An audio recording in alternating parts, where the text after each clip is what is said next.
Good Friday ప్రసంగాల్లో వధించబడిన గొర్రెపిల్లగా యేసేని మీరు చూడడం జరిగింది. నేను ఇప్పుడు ఆ అంశం చెప్పడానికి రాలేదు, కానీ మనము కూడా ఆ విధంగానే వధించబడిన గొర్రె పిల్లల వలె ఉన్నామన్న విషయాన్ని ఎన్నో శ్రమలు పడిన పౌలు భక్తుడు ప్రస్తావిస్తారనమాట. ఆ విషయాన్ని మీరు పంచుకోవడానికి నేను ఇక్కడికి వచ్చి ఉన్నాను. రోమా పత్రిక 8వ అధ్యాయం 36వ వచనం చూస్తే, వ్రాయబడినదేమనగా, నిన్ను బట్టి దినమెల్లా మేము వధింపబడిన వారము, వధకు సిద్ధమైన గొర్రెలమని మేము ఎంచబడిన వారము, అయినను మనలను ప్రేమించిన వాని ద్వారా మనము వీటన్నింటిలో అత్యధిక విజయము పొంది ఉన్నాము. ఇక్కడ వధింపబడిన గొర్రెపిల్ల యేసయ్య కాదు, మనమే. మనం ఎలా వధింపబడుతున్నాము? దినమెల్లా, ఒక్క నిమిషం, ఒక క్షణం, ఇలా కాదండి. మనం చాలాసార్లు అనుకుంటాము ఆదివారం దేవునికి ఇద్దాము, తర్వాత సోమవారం నుంచి శనివారం దాకా అది మనదే అనుకుంటాం. ఇక్కడ 2 అంశాలుగా ప్రస్తావిస్తున్నారు పౌలు భక్తుడు. అదేంటంటే దినమెల్లా అంటే ఇక్కడ ఒక ప్రెజెంట్ టెన్స్, ఇప్పుడు జరుగుతూ ఉన్నదన్నమాట. యేసు ప్రభు యొక్క వధ జరిగిపోయింది, కానీ ఇక్కడ జరుగుతూ ఉన్న ఒక వధను ప్రస్తావించడం జరిగిందనమాట. అది ఏంటంటే దినమెల్లా మేము వధింపబడుచున్నాము. నిజంగా ఎవరో ఒకళ్ళు ఏదో ఒకటి అంటారండి, యేసు నామంలో మనం కొనసాగుతూ ఆయన గొప్ప మార్గంలో నడుస్తున్నప్పుడు చాలా బాధలు, చాలా కష్టాలు, చాలా నిందలు, చాలా అవమానాలు, ఇదిగో ఈ దేవుడిని ఎందుకు నమ్ముకున్నారు, మనకు అనేకమైన వాళ్ళు ఉన్నారు కదా అని ఎవరో ఒకళ్ళు ఏదో ఒకటి మన అనడం, ఇలా మన భక్తిని విమర్శించడం, ఇలాగ ఏదో ఒకటి జరుగుతూనే ఉంటుందండి. దాన్ని బట్టి మనం చింతించాల్సిన అవసరం లేదు. ఎందుకంటే ఇక్కడ పౌలు భక్తుడు క్లియర్గా చెప్పారు, దినమెల్లా మేము వధింపబడుతున్నాము అని. అలాగే ఆయన ఎలా వధింపబడ్డాడో, దినమెల్లా ఎలా వధింపబడ్డాడో తన శ్రమానుభవాన్ని కూడా ఆయన పౌలు భక్తుడు చెప్తా ఉన్నారు. 2 కొరింథీ పత్రికలో ఆయన 11వ అధ్యాయం 23 నుంచి 27 వచనాల్లో ఈ వధింపబడిన గొర్రె పిల్లలుగా ఎలా ఉన్నారో వాళ్ళు చెప్తా ఉన్నారండి. మరి విశేషముగా ప్రయాసపడి తిని, మరి అనేక పర్యాయములు సరసాలలో ఉంటిని, అపరిమితముగా దెబ్బలు తింటిని, అనేక మారులు ప్రాణాపాయములో ఉంటిని, యూదుల చేత 5 మారులు ఒకటి తక్కువ 40 దెబ్బలు తింటిని, 3 మారు బెత్తముతో కొట్టబడి తిని, ఒకసారి రాళ్లతో కొట్టబడి తిని, 3 మారు ఓడ పగిలి శ్రమపడి తిని, ఒక రాత్రింపగళ్ళు సముద్రములో గడిపి తిని, అనేక పర్యాయములు ప్రయాణములోను, నదుల వలనైన ఆపదలలోను, దొంగల వలనైన ఆపదలలోను, నా స్వజనుల వలనైన ఆపదలలోను, అన్యజనుల వలనైన ఆపదలలోను, పట్టణములలో ఆపదలలోను, అరణ్యములలో ఆపదలలోను, సముద్రములో ఆపదలలోను, కపట సహోదరుల వలన ఆపదలలోనూ ఉంటిని. ఇక్కడ అనేక శ్రమలు ఆయన ప్రస్తావిస్తున్నారండి. అరణ్యంలో కానీ, లేదంటే సహోదరులలో కానీ, ఎక్కడున్నా కూడా మనుషుల మధ్యనవ్వనివ్వండి, మనుషుల మధ్య కానివ్వనివ్వండి, ఆయన ఎన్నో శ్రమలు పడ్డట్టుగా చెప్తున్నారు. మనం కూడానండి ఈ లోకంలో ఉన్నాం. ఈ లోకంలో ఉన్నప్పుడు అనేకమైన శ్రమలు మనకి సంభవిస్తూ ఉంటాయన్నమాట. అలా సంభవించినప్పుడు కృంగిపోవద్దన్న విధంగా ఆయన చెప్తున్నారు. అంతేకాకుండా ఈ శ్రమల్లో నేను అతిశయిస్తున్నాను అంటాడనమాట. యేసు ప్రభు ఎలాగైతే శ్రమ పడ్డాడో, ఆయన ఒక గొర్రె పిల్లగా వధించబడి ఎన్ని శ్రమలు పడ్డాడో అవన్నీ యెషయా గ్రంథంలోనూ ఉన్నాయండి. అలాగే వాటి నెరవేర్పు ఆయన శిలువ మీద చూపించారు. ఎన్నో శ్రమలు పడ్డారు. కానీ ఇది మన కొరకు హెచ్చరిక అనమాట. అదేంటంటే దినమెల్లా మనము వధింపబడిన వారంగా ఉన్నాం. ఒకవేళ మీకు ఏ విధమైన కష్టం వచ్చినా, దేవుని విషయమని ఏ నింద వచ్చినా, ఏ బాధ వచ్చినా కూడా ఈ వాక్యంతో మీరు ఆలోచించుకోవాలి. ఈ శ్రమ నాకు ఎందుకు వచ్చింది అని వింతపడద్దు. ఈ శ్రమ ఎందుకు వచ్చిందంటే, ఒక మందిరం కట్టబడినప్పుడు, లేదంటే ఒక ఇల్లు కట్టబడినప్పుడు ఆ ఇంటికి ఎన్నో దెబ్బలు అనమాట, ఆ రాళ్ళకి ఎన్నో దెబ్బలు తగులుతాయి. అప్పుడే ఒక మంచి ఇల్లు మనం నిర్మించుకోగలుగుతాం. మన ఇంటి కొరకు మనం ఈ ప్రయాస అనేది మనం పడాలి. యేసు యొక్క జీవము మా శరీరమందు ప్రత్యక్ష పరచబడుటకై, యేసు యొక్క మరణానుభవమును మా శరీరమందు ఎల్లప్పుడూ వహించుకొని ఉన్నాము. ఇక్కడ యేసు యొక్క మరణానుభవాన్ని ఎందుకు వహించారంట? యేసు యొక్క జీవం మాలోకి రావడానికి మేము అన్నీ చేసుకుంటున్నాం అంటున్నారనమాట. ఇవి మనం ఎవరి కోసమే చేయట్లేదండి, మన యొక్క శరీరానికి జీవం కలగడానికి దేవుడి ఈ శ్రమలను మనకి అనుభవించేటట్టుగా చేశారు. అందుకే మనకు మత్తయి సువార్త ధన్యతల్లో కూడా, ఎవరైనా నా నామాన్ని మిమ్మల్ని దూషిస్తే మీరు సంతోషించి ఆనందించుడి, ఎందుకంటే మీ నామము ఆ పరిశుద్ధ లోకములో, పరలోకంలో అధికమవుతుంది అన్నాడనమాట. అందుకని ఎందుకు వచ్చింది ఈ శ్రమలను మీరు ఎప్పుడూ చింతపడద్దండి. దేవుడు శ్రమల అనుభవంలోనికి తెచ్చాడు అంటే తప్పనిసరిగా మనకు ఒక గొప్ప బహుమతి ఇవ్వడానికే దేవుడు ఈ అనుభవంలోనికి మనల్ని తెస్తున్నాడు అనమాట. అంతేకాకుండా మన రోమాపత్రిక 8వ అధ్యాయంలో చెప్పబడినట్టు మనం అంటే నిర్ణయింపబడిన వాడం అంట. ఎప్పుడోనే నిర్ణయించాడు మనల్ని. అందుకే నిర్ణయించిన వాళ్ళనే పిలిచాడంట, పిలిచిన వాళ్ళనే ఏర్పరచుకున్నాడు. ఏర్పరచుకున్న వాళ్ళకే వాళ్ళని ఘనతకి మహిమకి వాళ్ళని సిద్ధపరుస్తున్నాడంట.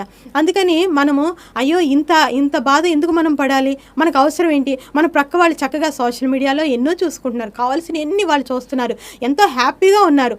అలాంటప్పుడు మనం ఎందుకు ఈ కష్టపడాలి, మనం ఎందుకు దేవునితో నడవాలి, మనం ఎందుకు ఆ సోషల్ మీడియాలో అనుభవాలు ఆనందాలు పొందకుండా మనం ఎందుకు ఇందులో ఉండాలి అని మీరు అనుకోవద్దండి. ఎందుకంటే జీవము కలుగుటకు దేవుడు ఎందుకు వచ్చాడు? యేసయ్య మనకు జీవాన్ని ఇవ్వడానికి వచ్చాడండి, జీవాధిపతి.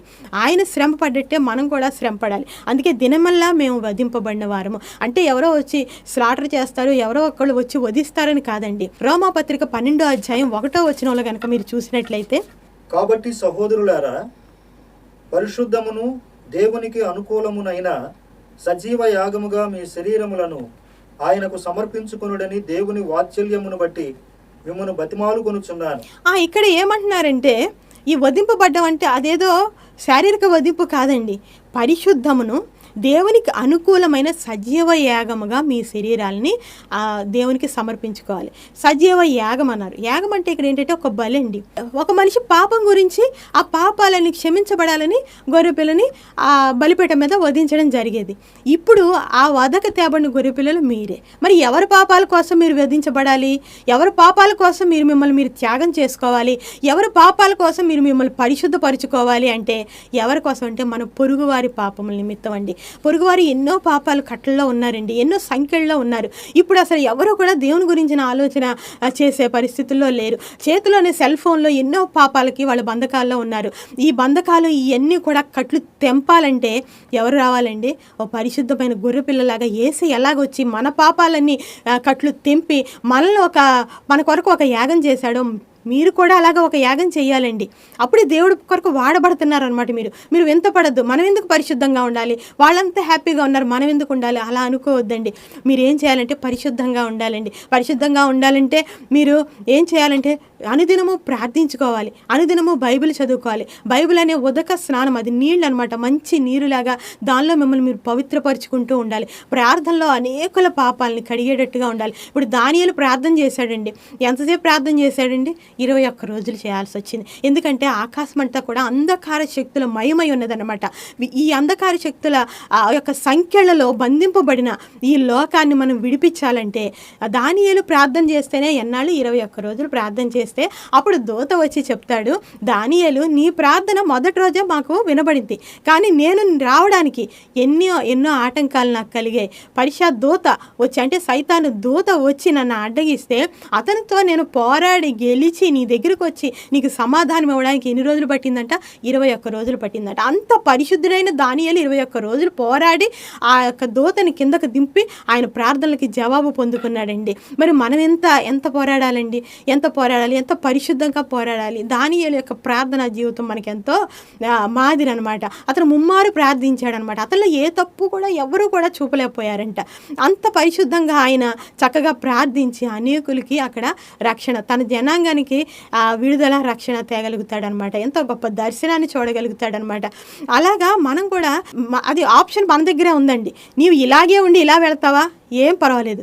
కానీ నీవు ఇంకా జీవము పొందగోరావా, ఇంకా దేవునిలో బహుమతి పొందగోరావా, నీవు మాత్రం పరిశుద్ధమును ఆ దేవునికి అనుకూలమైన సజీవ యాగంగా నీ శరీరాన్ని ఆ బలిపీఠం మీద అర్పించుకోవాలని దేవుడు మిమ్మల్ని కోరుతున్నాడండి. అంతేకాకుండా ఇంకొక అంశం కూడా ఉంది నా మూలవాక్యంలో. అదేంటంటే దినమల్లా మేము వధింపబడిన వారము. రోమాపత్రిక 3వ అధ్యాయం 36వ వచనంలో దినమల్లా మేము వధింపబడిన వారమే కాకుండా వధకు సిద్ధమైన గొర్రెలము. ఇప్పుడు యేసు ప్రభువుది అయిపోయిన కాలం, ఆయన వధించబడ్డాడు. ఇప్పుడు నేను చెప్పింది జరుగుతున్న కాలం. వధకు వధింపబడుతూ ఉన్నాం, దినమెల్లా వధింపబడుతూ ఉన్నాం. ఆ అంశం మీకు చెప్పాను. కానీ వధకు సిద్ధమైన గొర్రెలు అంటే భవిష్యత్ కాలం గురించి చెప్తున్నారనమాట. భవిష్యత్తులో ఏమన్నా శ్రమలు రావచ్చు, దేవుని నామంలో నిందలు రావచ్చు, అవమానం రావచ్చు, నిజంగా వధింపబడే అవకాశం కూడా మనకు రావచ్చండి. అందుకని ఏం చేయాలి? అప్పుడు మనం పారిపోయినట్టుగా ఉండకూడదు.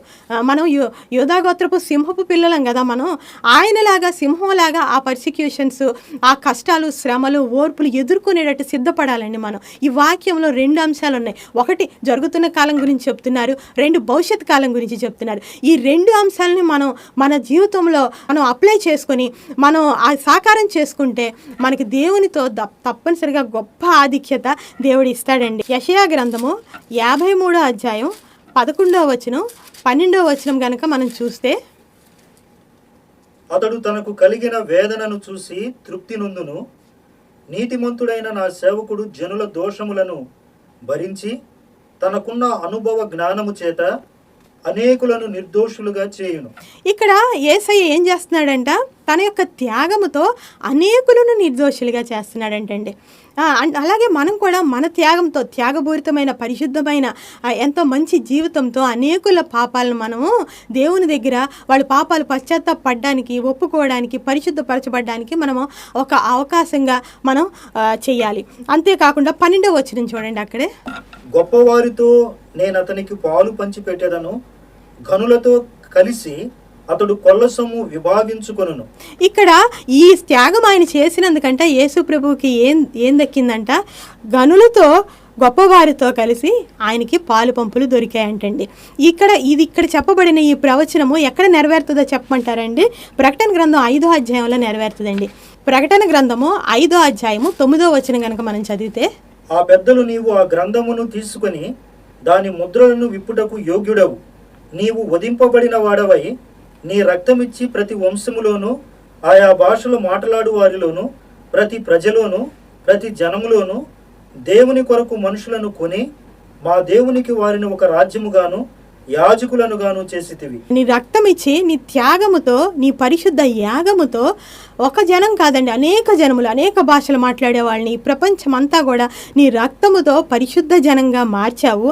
అందువలన ఏమవుతుందంటే 12వ వచనం చూడండి. వారు వధింపబడిన గొర్రెపిల్ల శక్తియు, ఐశ్వర్యమును, జ్ఞానమును, బలమును, ఘనతయు, మహిమయు, స్తోత్రమును నొంద నర్హుడని గొప్ప స్వరముతో చెప్పుచుండిరి. ఇక్కడ చూడండి, అసలు ఒక గ్రంథం ఉంటుంది అక్కడ. ఆ గ్రంథము దేవుని సింహాసనం మీద కూర్చున్న ఆ దేవుని చేతిలో ఉంటుంది ఒక గ్రంథం. ఆ గ్రంథానికి 7 ముద్రలు ఉన్నాయి. ఆ ముద్రలు విప్పితే ఈ భూమికి తీర్పు, ఆఖరి తీర్పులోనికి భూమి ప్రవేశిస్తుంది. అలాంటప్పుడండి యోహాను ఏడుస్తున్నాడు, బాధపడుతున్నాడు. ఏంటంటే ఇది విప్పడానికి ఎవరికి అర్హత లేదా? భూమి మీద ఎవరికి అర్హత లేదా? పరలోకంలో కూడా ఎవరికి అర్హత లేదా అని ఏడుస్తుంటే అప్పుడు చెప్పబడతాయన్నమాట. వధింపబడిన గొర్రెపిల్లగా ఆయన ఆ సమయంలో అక్కడ కనిపిస్తారనమాట. ఆ వధింపబడిన గొర్రెపిల్ల ఈ గ్రంథం విప్పి భూమికి తీర్పు తీర్చడానికి ఆయన అర్హుడు. అంటే ఎంత ఉన్నతమైన పొజిషన్లో, ఎంత ఉన్నతమైన స్థానానికి దేవుడు ఆయన్ని ఎత్తాడో చూడండి. అటువంటి స్థానంలోకి వెళ్ళినప్పుడు అప్పుడు 12వ వచనంలో వాళ్ళంతా కూడా మోకరి ఏమంటారంటే, నీవే వధింపబడిన గొర్రెపిల్ల, నీవే శక్తి, ఐశ్వర్యము, జ్ఞానము, బలము, మహిమ, ఘనత పొందనర్హుడు అని. మీరు గనక యేసు ప్రభు పోలికలో ఈ శ్రమలు పడడంలో మీరు సంతోషించి ఆనందిస్తే మీ ఫలం అధికమవుతుంది అన్నారు కదా. అంటే ఏమి లేదు, ఆయన పొందపోయే ఆ మహిమ, ఆయన పొందపోయే ఆ ఘనతకి మిమ్మల్ని కూడా దేవుడు అర్హుల్ని చేస్తాడండి. అందుకని చింతపడద్దు. అయ్యో నేను ఇంత పరిశుద్ధ జీవితం జీవించాలా, నాకు నా ఇష్టానుసారంగా జీవించడానికి అవకాశం లేదా, అలా అనుకోవద్దండి. దేవునిలో శ్రమ పడితే, దేవునిలో బాధపడితే దేవునిలో ఈ ఘనతని దేవుడు మరి అక్కడ మెషయా గ్రంథంలో ఇచ్చిన ప్రవచనాన్ని ఇక్కడ ప్రకటన గ్రంథంలో ఎలాగ నెరవేర్చారో నీ జీవితంలో కూడా ఇప్పుడు వచ్చిన శ్రమని, బాధని దేవుడు చూసి నీకు అత్యధికమైన ఒక కిరీటము, పౌలు భక్తుడు ఇన్ని శ్రమలు పడి ఏమంటాడంటే, నాకు ఇప్పుడు జీవ కిరీటం ఉంచబడి ఉన్నది, నా పరుగు తొదముట్టిస్తున్నాను, ఇక తొదముట్టితే నాకు వచ్చేది జీవ కిరీటమే అంటాడనమాట. ఆ కిరీటం కోసం మనం పరిగెత్తాలండి, ఆ కిరీటం కోసం మనం శ్రమపడాలి, ఆ కిరీటం కోసం మనము పరిశుద్ధ జీవితం జీవించాలి. అంతేకాకుండా ఇక ముందు రాబోయే కాలంలో ఎలా ఉంటుందో మనకు తెలియదు. ఒకవేళ ఏ విధమైన శ్రమ వచ్చినా, ఏ విధమైన బాధ వచ్చినా దాన్ని తట్టుకోవడానికి సిద్ధపడిన మన జీవితాలు మనకి కావాలి, సిద్ధపాటు కావాలి. ఎంతో ఆత్మతో, ప్రార్థనలో, విజ్ఞాపనలతో మీరు అనేకుల దోషాన్ని యేసు ప్రభు వలె కడిగేయడానికి మీరు సిద్ధపడండి. మీ జీవితాన్ని దేవునిలో కట్టుకోండి. వాక్యం మీరు విన్నారు కాబట్టి ఈ పరిశుద్ధతని మీరు సంతరించుకోవడానికి దయచేసి కొంచెం సేపు నా ప్రార్థనలో ఏకీభవించండి. యేసయ్య, గొప్ప దేవా, ఘనదేవా, నీకే వందనాలు, స్తోత్రములు తండ్రి. దేవా యేసయ్య, నీవు ఆ సిలువ మీద అనేక శ్రమలు పడ్డావు, అనేక బాధలు పడ్డావు. ఆ యొక్క సిలువ శ్రమను నీవు అనుభవించినందుకు తండ్రి, ఈ లోకములో ప్రతి జనములో నుండి ప్రతి సృష్టము నీకు లోబడినట్లుగా ప్రతి జనములో నుంచి నీవు తండ్రి దేవా ఆయా నీ స్వరక్తం ఇచ్చి ఆయా పరిశుద్ధ జనాంగాన్ని కొని దేవునికి ఒక రాజ్యంగా నువ్వు ఏర్పాటు చేసావు. ఆ పరలోక రాజ్యము ఆయా నువ్వు స్థాపించినప్పుడు తండ్రి మాకు ఘనత కలుగునట్లుగా, మాకు తండ్రి ఆయా ఆ ఉన్నతి కలుగునట్లుగా మేము ప్రయాసపడుతున్నాం. కానీ ఆయా మేము ఈ పరిశుద్ధ జీవితాన్ని నీ ముందు కట్టుకుంటున్నాం తండ్రి యేసయ్య. ఎందుకంటే ప్రభా తండ్రి, నమ్మకమైన మంచి దాసుడా, ఇదిగో నేను నీ దగ్గరకు వచ్చినప్పుడు నీకు కావలసిన తలాంతులు నీకు అన్నీ ఇస్తానని చెప్పేసి నువ్వు ఎలాగైతే తండ్రి ఆ నమ్మకమైన మంచి దాసుడా అని అతన్ని నీవు కొనియాడావో అలాగ తండ్రి అటువంటి బహుమతి కోసం మేము పరిగెడుతున్నాం. కానీ అయ్యా ఈ చులకని శ్రమలను తండ్రి మేము నిర్లక్ష్య పెట్టి నీ ముందుకు సాగడానికి, పరిశుద్ధ జీవితం జీవించడానికి సాతాను పెట్టే ప్రతి చిక్కు, ప్రతి ఆటంకము తొలగించి అయ్యా శక్తిమంతులను చేసి ఆదరించమని యేసయ్య అతి పుణ్యనామం అడిగి వేడుకొంచున్నాను తండ్రి. ఆమేన్.